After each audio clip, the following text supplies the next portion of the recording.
ನಮಸ್ತೆ, ನಾನು ನಿಮ್ಮ ಸೌಮ್ಯಶ್ರೀ. ರಾಯರ ಫೋಟೋನ ಏನಕ್ಕೆ ಇಟ್ಕೊಂಡಿದ್ದಾಳೆ ಅನ್ಕೊಂಡ್ರಾ? ರಾಯರಿದ್ದಾರೆ.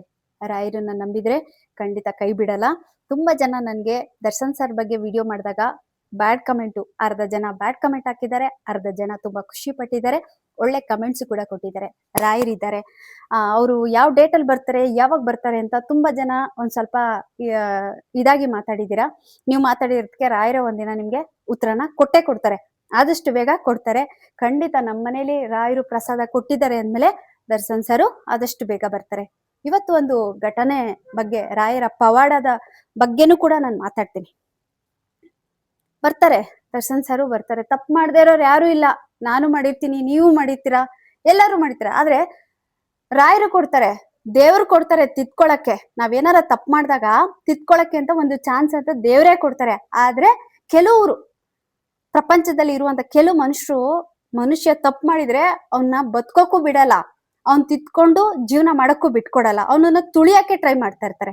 ಹಾಗೆ ನಮ್ಮ ದರ್ಶನ್ ಸರ್ನ ನೀವು ತುಳಿಬೇಕು ಅಂತಾನೆ ಟ್ರೈ ಮಾಡ್ತಾ ಇರ್ತೀರಾ, ಮಾಡಿ, ಪರವಾಗಿಲ್ಲ. ನಾನು ಅಪ್ಪಟ ದರ್ಶನ್ ಸರ್ನ ನಾನು ತುಂಬಾ ಅವ್ರನ್ನ ಇಷ್ಟಪಡ್ತೀನಿ. ನನಗೆ ಒಂದು ಅಣ್ಣ ತರ. ಅಣ್ಣ ಬೇಗ ಬರ್ಲಿ ಅಂತ ನಾನು ರಾಯರ ಹತ್ರ ಕೇಳ್ಕೊತೀನಿ.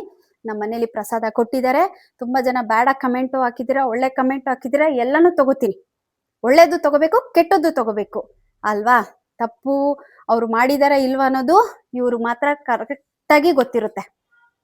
ಇನ್ನೊಂದು, ಫಸ್ಟ್ ಟೈಮು ನಾನು ರಾಯರ ಹತ್ರ ಪ್ರಸಾದನ ಕೇಳಿದಾಗ, ನಮ್ಮ ತಮ್ಮ ದರ್ಶನ್ ಸರ್ ಬರ್ತಾರ ಇಲ್ವಾ ಅಂತ ಒಂಚೂರು ಕೇಳಿ ಅಕ್ಕ ಅಂದಾಗ, ನಾನು ಕೇಳಿದಾಗ ರಾಯರು ಪ್ರಸಾದನ ಕೊಟ್ರು. ಅದರಂತೆ ದರ್ಶನ್ ಸರ್ ಬಂದ್ರು, ಮತ್ತೆ ಅವರು ಹೋದ್ರು. ಅಲ್ಲಿ ಅನ್ನೋದ್ಋಣ ಎಲ್ಲಿವರೆಗಿರುತ್ತೋ ಅಲ್ಲಿವರೆಗಿರ್ತಾರೆ. ಅನ್ನೋದ್ಋಣ ಅಲ್ಲಿ ಮುಗೀತು ಅಂದೇಟ್ಗೆ ಖಂಡಿತ ಅವರು ಬಂದೇ ಬರ್ತಾರೆ. ರಾಯರಿದ್ದಾರೆ. ನಮ್ದವ್ರಿಗೆ ರಾಯರು ಖಂಡಿತ ಅವ್ರ ಜೊತೆ ಇರ್ತಾರೆ. ನಂಬಿಕೆ ಇಲ್ಲ ಅಂದವ್ರಿಗೆ ಅವರ ತಂದೆ ತಾಯಿನೇ ನಂಬಲ್ಲ ಅಂತಾನೆ ಅನ್ಕೋತೀನಿ. ದೇವ್ರನ್ನೇ ನಂಬಲ್ಲ ಅಂದ್ಮೇಲೆ ತಂದೆ ತಾಯಿನೂ ಕೂಡ ಅವ್ರು ನಂಬಲ್ಲ ಅಂತಾನೆ ಅನ್ಕೋತೀನಿ. ಇವತ್ತು ನಡೆದಂತ ಘಟನೆ, ನಾನು ರಾಯರ ಫೋಟೋ ಒಂದು 100 ಫೋಟೋನ ಆರ್ಡರ್ ಮಾಡಿದೆ. ನನ್ನ ಹತ್ರ ಇದ್ದಿದಂತ ಅಮೌಂಟು ಎಲ್ಲ ನಾನು ರಾಯರ ಫೋಟೋನ ತಗೊಂಡ್ ಬಂದಾದ್ಮೇಲೆ ನಂದು ಪ್ರತಿನಿತ್ಯ ಸ್ಯಾರೀಸ್ಗಳು ಏನಾಗುತ್ತೆ ಅದರಲ್ಲಿ ಟ್ರಾನ್ಸಾಕ್ಷನ್ ಇರುತ್ತೆ. ಇತ್ತೀಚೆಗೆ ನನಗೆ ಒಂದ್ ಸ್ವಲ್ಪ ದಿವಸದಿಂದ ನನಗೆ ಬಿಸ್ನೆಸ್ ಅಷ್ಟೊಂದೇನು ಇರ್ಲಿಲ್ಲ, ಸ್ವಲ್ಪ ಆಗ್ತಾ ಇತ್ತು. ಇರೋದ್ರಲ್ಲೇ ನಾನು ಫೋಟೋಸ್ನೆಲ್ಲ ತಂದು ಕೊಡ್ಬೇಕು ಅಂತ ಮಾತು ಕೊಟ್ಟಿದ್ದೀನಿ. ನಾನು ತರಲೇಬೇಕು ಅಂತ ತಗೊಂಡ್ ಬಂದೆ. ಪ್ರತಿಯೊಬ್ಬರಿಗೂ ಫೋಟೋಸ್ನ ಕಳ್ಸಿದ್ದೀನಿ. ಇವತ್ತು ನನ್ನ ಹತ್ರ ದುಡ್ಡಿರ್ಲಿಲ್ಲ. ನನ್ನ ಹತ್ರ ನಿಜವಾಗ್ಲೂ ದುಡ್ಡಿರ್ಲಿಲ್ಲ. ರಾಯರ ಹತ್ರ ಬೆಳಗ್ಗೆ ಪ್ರಾರ್ಥನೆ ಮಾಡಿದೆ, ಅಪ್ಪ ನನ್ನ ಹತ್ರ ದುಡ್ಡಿಲ್ಲ, ಇರೋ ದುಡ್ಡೆಲ್ಲ ನಾನು ಫೋಟೋಸ್ ಎಲ್ಲ ತಗೊಂಡ್ ಬಂದೆ, ನನಗೆ ಬಿಸ್ನೆಸ್ ಆಗೋಗೆ ಒಳ್ಳೇದ್ ಮಾಡಿ, ಆಶೀರ್ವಾದ ಮಾಡಿ, ನನಗ್ ಶಕ್ತಿ ಕೊಡಿ ಅಂತ ನಾನು ಕೇಳ್ಕೊಂಡೆ. ನಿಜವಾಗ್ಲೂ ರಾಯರ ಪವಾಡ. ಇವತ್ತು ಕೈ ತುಂಬಾ ಕೊಟ್ರು. ನನ್ನ ಅಕೌಂಟಲ್ಲಿ 0 ಬ್ಯಾಲೆನ್ಸ್ ಇತ್ತು. 0 ಬ್ಯಾಲೆನ್ಸ್ ಅಲ್ಲಿ ನಾನು ಏನ್ ಮಾಡೋದು, ನೆಕ್ಸ್ಟ್ ಸೀರೆ ಎಲ್ಲ ತರಬೇಕು, ಏನ್ ಮಾಡೋದು ಬಿಡೋದು ಅಂತ ನನ್ನ ಮನ್ಸಲ್ಲೇ ರಾಯರನ್ನ ಪ್ರಾರ್ಥನೆ ಮಾಡ್ಕೊಂಡು ಬಂದು ಸ್ಟಾರ್ಟ್ ಮಾಡಿದೆ. ಇದುವರೆಗೂ ಕೆಲಸ ಮಾಡ್ತಾ ಇದ್ದೀನಿ. 8:30 ಆಯ್ತು. 8:30 ಆದ್ರೂ ಇನ್ನೂ ನೋಡಿ ಸೀರೆದೆಲ್ಲ ಕೆಲಸಗಳನ್ನ ಮಾಡ್ತಾ ಇದ್ದೀನಿ. ರಾಯರಿದ್ದಾರೆ. ನಂಬಿದವ್ರನ್ನ ಯಾವತ್ತೂ ಕೈ ಬಿಡಲ್ಲ. ನಾನು ಇವ್ರನ್ನ ತುಂಬಾ ನಂಬಿದ್ದೀನಿ. ಇವ್ರನ್ನ ಕೈಯಲ್ಲಿ ಇಟ್ಕೊಂಡು ಸುಳ್ಳು ಹೇಳ್ಬಾರ್ದು. ಇವತ್ತು ಹೊಟ್ಟೆ ತುಂಬಾ ಅನ್ನ ತಿಂತಾ ಇದ್ದೀನಿ, ಒಳ್ಳೆ ಬಟ್ಟೆ ಹಾಕ್ತಿದ್ದೀನಿ.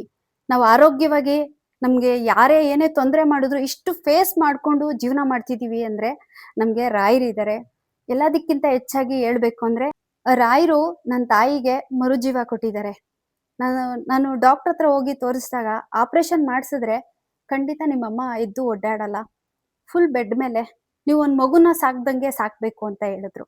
ಆದ್ರೆ ನನಗೆ ಡಾಕ್ಟರ್ ಹೇಳಿದ್ರ, ಸರಿ ಆಯ್ತು ಅಂತ ಎಲ್ಲ ರಾಯರಿಗೆ ಒಪ್ಪಿಸ್ದೆ. ಆಪರೇಷನ್ ಕರ್ಕೊಂಡು ಹೋಗ್ತಿದ್ದೀನಿ. ನನ್ನ ತಾಯಿಗೇನೋ ಡಾಕ್ಟ್ರಿಂಗ್ ಹೇಳಿದ್ದಾರೆ, ಅದೇನಾಗುತ್ತೋ ಗೊತ್ತಿಲ್ಲಪ್ಪ, ನೀನೇ ನೋಡ್ಕೋಬೇಕು ಅಂತ ಹೇಳಿ ರಾಯರಿಗೆ ಒಪ್ಪಿಸ್ದೆ. ನನ್ನ ತಾಯಿಗೆ ಆಪರೇಷನ್ ಮಾಡ್ಸಕ್ಕೂ ದುಡ್ಡಿಲ್ಲ. ನನ್ಗೆ ಸ್ವಾಭಿಮಾನ ಜಾಸ್ತಿ. ಯಾರ ಹತ್ರನೂ ನಾವು ಹಂಗೆಲ್ಲ ಹೋಗಿ ಕೈ ಚಾಚೋ ಸ್ವಾಭಿಮಾನ ನಮ್ದಿಲ್ಲ, ಯಾರ ಹತ್ರನೂ ಕೇಳಲ್ಲ. ಹಾಗೆ 6 ಲಕ್ಷ ಬೇಕಿತ್ತು, ತಗೊಂಡೋದೆ. ಒಡವೆ ಇಟ್ಬಿಟ್ಟು ಹಾಸ್ಪಿಟ್ಲ್ ಕರ್ಕೊಂಡೋದೆ, ಅಡ್ಮಿಟ್ ಮಾಡಿದೆ, ಆಪರೇಷನ್ ಮಾಡಿಸ್ದೆ. ರಾಯರ ಹತ್ರ ಕೇಳಿದಿಷ್ಟೇ, ಒಬ್ಳೆ ಹೋಗ್ತಾ ಇದೀನಿ ಹಾಸ್ಪಿಟ್ಲಿಗೆ, ನನ್ ಜೊತೆ ಯಾರು ಇಲ್ಲ, ಯಾರನ್ನೂ ಕರೀತಾ ಇಲ್ಲ, ನನಗ್ ನೀವು ನನ್ನ ಜೊತೆಲಿ ಇರಿ ಅಂದೆ. ಹಾಸ್ಪಿಟ್ಲಿಗೆ ಹೋಗಿ ಡಿಸ್ಚಾರ್ಜ್ ಮಾಡಿ ನನ್ನ ಮನೆ ಕರ್ಕೊಬರೋವರೆಗೂ ರಾಯರು ನನ್ನ ಜೊತೆ ಇದ್ರು. ಯಾವ್ದೋ ರೂಪದಲ್ಲಿ ಬರ್ತಾರೆ, ನನಗೇನೋ ಬೇಕು, ಎಲ್ಲೋ ಹೋಗ್ಬೇಕು, ಏನೋ ತರಬೇಕು, ಹಾಸ್ಪಿಟ್ಲ್ಗಳಲ್ಲಿ ಗೊತ್ತಲ್ಲ, ಒಂದು ಸ್ಕ್ಯಾನಿಂಗ್ ಮಾಡಿಸ್ಬೇಕು, ಏನೋ ಮಾಡ್ಬೇಕು ಅಂದ್ರೆ ಎಷ್ಟು ನಿಧಾನ. ನಮ್ಮ ತಾಯಿನ ಸ್ಕ್ಯಾನಿಂಗ್ ಎಲ್ಲ ಕರ್ಕೊಂಡು ಹೋಗ್ತೀನಿ, ಯಾರೋ ಬರ್ತಾರೆ, ಕೈ ಹಿಡಿದ್ಬಿಟ್ಟು ನಮ್ಮ ಅಮ್ಮನ ಕರ್ಕೊಂಡು ಹೋಗ್ತಾರೆ, ಬೇಗ ಸ್ಕ್ಯಾನಿಂಗ್ ಮಾಡಿಸ್ತಾರೆ. ಕರ್ಕೊಬರ್ತಾರೆ. ಎಲ್ಲಾ ರೀತಿಲೂ ರಾಯರು ನಮ್ಗೆ ಜೊತೆಲಿ ಇದಾರೆ. ಮನುಷ್ಯ ನನ್ ಜೊತೆಲಿ ಇಲ್ಲ ಅಂದ್ರೂ ಮನುಷ್ಯನ ರೂಪದಲ್ಲಿ, ಯಾವ್ದಾದ್ರು ಒಂದು ಒಳ್ಳೆ ಮನುಷ್ಯನ ರೂಪದಲ್ಲಿ ರಾಯರು ನನ್ ಜೊತೆ ಇದ್ದಾರೆ ಅಂತ ನಾನು ಹೇಳಕ್ ಇಷ್ಟಪಡ್ತೀನಿ. ಮತ್ತೆ ಹಾಸ್ಪಿಟ್ಲಿಗೆ ಅಡ್ಮಿಟ್ ಮಾಡಿದೆ, ಆಪರೇಷನ್ ಎಲ್ಲ ಆಯ್ತು. ಹಾಸ್ಪಿಟ್ಲಿಂದ ಡಿಸ್ಚಾರ್ಜ್ ಮಾಡಿಸ್ಬೇಕು, ಇರೋ ಬರೋ ದುಡ್ಡೆಲ್ಲ ಖಾಲಿ ಆಯ್ತು. ಮನೆಗೆ ಬರ್ತೀನಿ, ಬೆಳಗ್ಗೆ ಬಂದು ಹಾಸ್ಪಿಟ್ಲಿಂದ ಬಂದು ಫ್ರೆಶ್ ಅಪ್ ಆಗಿ ರಾಯರ ಹತ್ರ ಕೈ ಮುಗಿತೀನಿ. ಇವತ್ತು ಹಾಸ್ಪಿಟ್ಲಿಂದ ಅಮ್ಮನ್ನ ಅಡ್ಮಿಟ್ ಮಾಡಿದ್ದೀನಿ, ಕರ್ಕೊಂಬರ್ಬೇಕು. ಹಾಸ್ಪಿಟ್ಲಿಂದ ಈಗ ಅಮ್ಮನ್ನ ಕರ್ಕೊಂಬರ್ಬೇಕು, ಡಿಸ್ಚಾರ್ಜ್ ಮಾಡ್ತಿದ್ದಾರೆ. ನನ್ನ ಹತ್ರ ದುಡ್ಡಿಲ್ಲ, ಇರೋದೇ ನನ್ನ ಹತ್ರ 50,000, 60,000 ನಾನು ಕಟ್ಟಬೇಕು ಹಾಸ್ಪಿಟ್ಲಿಗೆ. ಏನ್ ಮಾಡೋದು ಅಂತ ಹೇಳಿ, ನನಗೆ ಪ್ರಮೋಷನ್ ಇತ್ತು, ಅಲ್ಲಿ ದುಡ್ಡಾಗುತ್ತೆ ಅಂತ ಅಲ್ಲಿ ಹೋಗಿ ಪ್ರಮೋಷನ್ ಮಾಡಿದೆ. ಪ್ರಮೋಷನ್ ಮಾಡಿದಾಗ ಅವರು ಹೇಳಿದ್ರು, ಇವಾಗ ಕೊಡಲ್ಲ ಮ್ಯಾಮ್, ಕಂಪ್ಲೀಟ್ ವಿಡಿಯೋ ಎಡಿಟಿಂಗ್ ಆಗ್ಬೇಕು ಅಂದ್ರು. ಹಾಸ್ಪಿಟ್ಲಿಗೆ ಹೋದೆ, ಸೀದಾ ಹಾಸ್ಪಿಟ್ಲಿಗೆ ಹೋದೆ, ಯಾರ ಹತ್ರನೂ ಕೇಳಲಿಲ್ಲ. ಆಲ್ರೆಡಿ 6 ಲಕ್ಷ ರೂಪಾಯಿಗೆ ಒಡವೆನೇ ಇಟ್ಟಿದ್ದೀನಿ, ಮತ್ತೆ ಒಡವೆ ಇಡಕ್ಕೆ ನನಗೆ ಇಷ್ಟ ಇಲ್ಲ. ಕೈಯಲ್ಲಿ ಉಂಗುರ ಇತ್ತು, ಕಿವಿಲಿ ಓಲೆ ಇತ್ತು, ಕತ್ತಲ್ಲಿ ಒಂದು ಸರ ಇತ್ತು, ಇಡ್ಬೋದಾಗಿತ್ತು. ನನ್ಗೆ ಯಾಕೋ ಮನ್ಸಾಗ್ಲಿಲ್ಲ.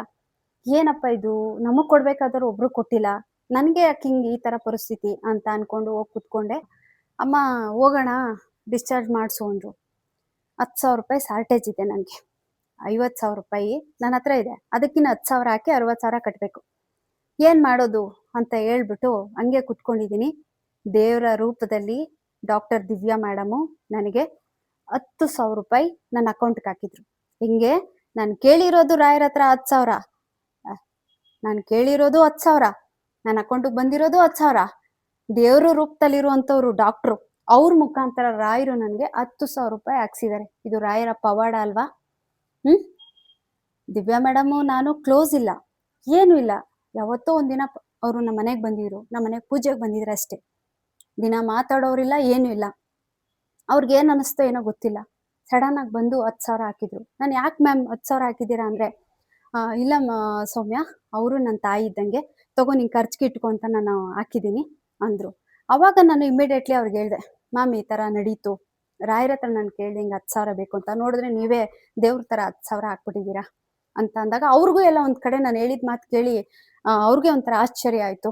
ಅವರು ಕೂಡ ವಿಡಿಯೋ ಮಾಡಿ ಇನ್ಸ್ಟಾಗ್ರಾಮ್ ಅಲ್ಲಿ ರಾಯರ ಪವಾಡ ಹೆಂಗೆ ಆಯ್ತು ಅನ್ನೋದ್ರ ಬಗ್ಗೆ ವಿಡಿಯೋನು ಕೂಡ ಹಾಕಿದ್ರು. ಹಾಸ್ಪಿಟ್ಲಿಗೆ ಅಮೌಂಟ್ ಎಲ್ಲ ಕಟ್ಟಿ ಆಮೇಲೆ ನಾನು ಬಂದೆ. ಮಾರನೆಗೆ ರಾಯರ ಆರಾಧನೆ ಪೂಜೆ ಇತ್ತು, ಅವತ್ತು ಅಮ್ಮನ್ನ ಕರ್ಕೊಂಡು ಬಂದು ಮನೇಲೆಲ್ಲ ಕ್ಲೀನ್ ಮಾಡಿ ಅಮ್ಮನಿಗೆಲ್ಲ ರೆಡಿ ಮಾಡಿ ಮತ್ತೆ ಪೂಜೆಗೆಲ್ಲ ರಾಯರೇ ಯಾವುದೋ ಒಂದು ರೂಪದಲ್ಲಿ ನನಗೆ ಯಾವ್ದು ಬರ್ಬೇಕಿತ್ತು ಅದೆಲ್ಲ ಬಂತು. ಬಂದಾದ್ಮೇಲೆ ದಿವ್ಯಾ ಮೇಡಮ್ಗೂ ನಾನು ರಿಟರ್ನ್ ಕೊಟ್ಟೆ. ಅವ್ರು ಹಂಗಾರು ಹೇಳಿದ್ರು, ಯಾಕೆ ವಾಪಸ್ ಕೊಡ್ತೀರಾ, ಬೇಡ ಅಮ್ಮಂಗೆ ಇಟ್ಕೊಳ್ಳಿ, ಅವರು ನನ್ನ ತಾಯಿ ಅಂದ್ರು. ಮ್ಯಾಮ್ ನನಗೆ ಪ್ರಾಬ್ಲಮ್ಮು ಕಷ್ಟ ಅಂತ ಬಂದಾಗ ಫಸ್ಟ್ ನಿಮ್ಮ ಹತ್ರನೇ ಕೇಳ್ತೀನಿ ಮ್ಯಾಮ್, ತಗೊಳ್ಳಿ ಅಂದ್ಬಿಟ್ಟು ಥ್ಯಾಂಕ್ಸ್ ಹೇಳಿದೆ.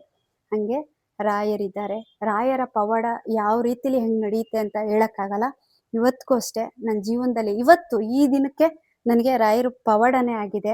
ರಾಯರಿದ್ದಾರೆ, ನಂಬಿದವ್ರನ್ನ ಯಾವತ್ತೂ ಕೈ ಬಿಡಲ್ಲ. ಯಾರೇನಾದ್ರೂ ಅನ್ಕೊಳ್ಳಿ, ಯಾರೇನಾದ್ರೂ ಮಾತಾಡ್ಕೊಳ್ಳಿ, ಯಾವ್ದಕ್ಕೂ ನಾನು ತಲೆ ಕೆಡ್ಸ್ಕೊಳಲ್ಲ. ರಾಯರು ಇರೋದಂತೂ ಸತ್ಯ. ರಾಯರನ್ನ ಕೈಯಲ್ಲಿ ಇಟ್ಕೊಂಡು ಮಾತಾಡ್ತಿದ್ದೀನಿ. ಯಾವುದೇ ರೀತಿ ಸೋಷಿಯಲ್ ಮೀಡಿಯಾದಲ್ಲಿ ಲೈಕು ಫಾಲೋವರ್ಸು ಬೇಡ. ರಾಯರೇ ಬೆಳೆಸ್ತಾರೆ, ರಾಯರೇ ಕೊಡಿಸ್ತಾರೆ. ಲೈಕ್ಗೋಸ್ಕರ ಫಾಲೋವರ್ಗೋಸ್ಕರ ಪೂಜೆ ಮಾಡ್ತೀಯಾ ಅಂತ ಏನೇನೇನೋ ಮಾತಾಡ್ತಾರೆ. ಆದ್ರೆ ರಾಯರನ್ನ ಎಷ್ಟೋ ಜನ, ತುಂಬಾ ಜನ ಮನೆ ಮನೆಯಲ್ಲೂ ಕೂಡ ಇವತ್ತು ರಾಯರು ಫೋಟೋನ ಇಟ್ಕೊಂಡು ಪೂಜೆ ಮಾಡ್ತಿದ್ದಾರೆ.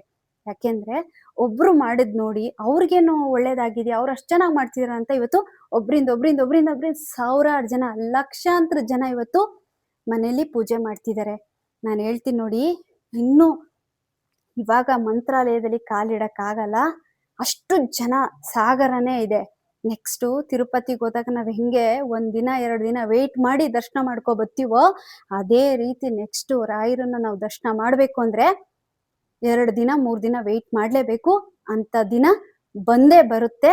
ರಾಯರಿದ್ದಾರೆ, ರಾಯರಿದ್ದಾರೆ. ರಾಯರನ್ನ ನಂಬಿ ಬದುಕ್ತಾ ಇರುವಂತ ನಾನು ಒಂದು ತುತ್ತು ಅನ್ನ ತಿಂತಾ ಇದ್ದೀನಿ ಅಂದ್ರು ಇವರೇ ಕೊಡ್ತಿದ್ದಾರೆ. ಖಂಡಿತ ದರ್ಶನ್ ಸರು ಬಂದೇ ಬರ್ತಾರೆ. ಫೋಟೋ ಹಿಡ್ಕೊಂಡು ಮಾತಾಡ್ತಿದ್ದೀನಿ. ಫೋಟೋ ಹಿಡ್ದಾಗ ಸತ್ಯನ ಹೇಳ್ಬೇಕು, ರಾಯರಿದ್ದಾರೆ. ಖಂಡಿತ ನಮ್ಮ ದರ್ಶನ್ ಅಣ್ಣ ಬಂದೇ ಬರ್ತಾರೆ. ಯಾರು ಏನಾದ್ರೂ ಅನ್ಕೊಳ್ಳಿ, ಲೈಕು ಫಾಲೋವರ್ಸು ಏನಾದ್ರೂ ಅನ್ಕೊಳ್ಳಿ, ತಲೆ ಕೆಡ್ಸ್ಕೊಳ್ಳಲ್ಲ. ಆ ಲೈಕು ಫಾಲೋವರ್ಸ್ನ ನೀವೇ ತಗೋಬಿಡಿ.